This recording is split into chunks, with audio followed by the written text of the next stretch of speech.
Hello everybody, I'm here with my 2016 Jeep Cherokee, which has a headlight out.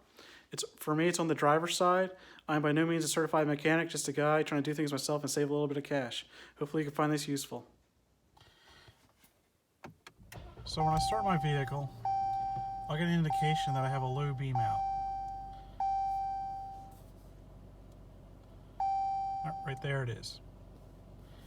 And sure enough, if I come over here, turn on my lights, come around to the front, and I see my driver's side headlight is out. Here's the passenger side lit up. Driver's side, nothing. Before you start your work, make sure that the lights are turned off. So here I am at the driver's side front tire. A nice trick is to turn the wheel so that you have room to work, because you have to remove these 3 screws. So one down here, one up here as well. I found that a 8mm socket will do the trick. So now I have my ratchet and I'm going to start loosening these 3 screws.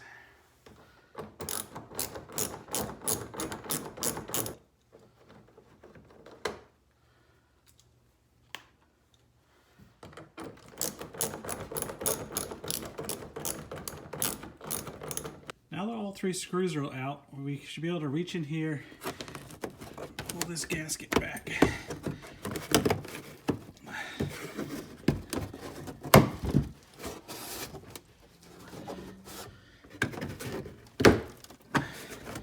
Now you have access to the lights. So that round cap right there is what we have to remove. You want to do a 1/4 turn counterclockwise to gain access to the light bulb.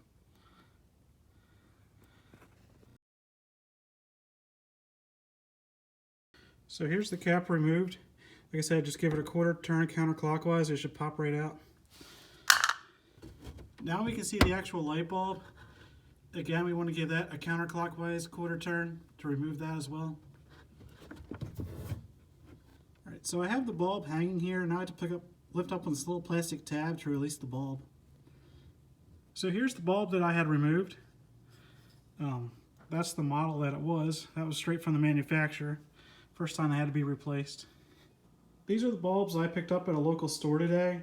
There are lots of varieties out there. I'm not here to make recommendations, just showing the ones I got. One thing I should mention was that with the old bulb I wasn't concerned because it was already shot, but with the new bulb you should be wearing gloves. You don't want to get your oils from your skin on the bulb. It could affect the lifespan of the bulb. With my gloves on, I put the new bulb into the light connector, and now I'm going to stick it back into the base up there.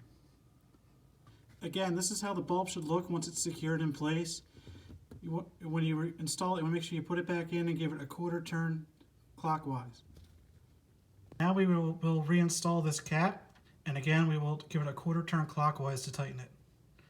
Now that I got the cap back in place, I'm going to go inside the vehicle and turn the lights on just to make sure they work before I close everything back up. Okay, I'm just going to turn the lights on, make sure everything looks good. There we go, we got lights.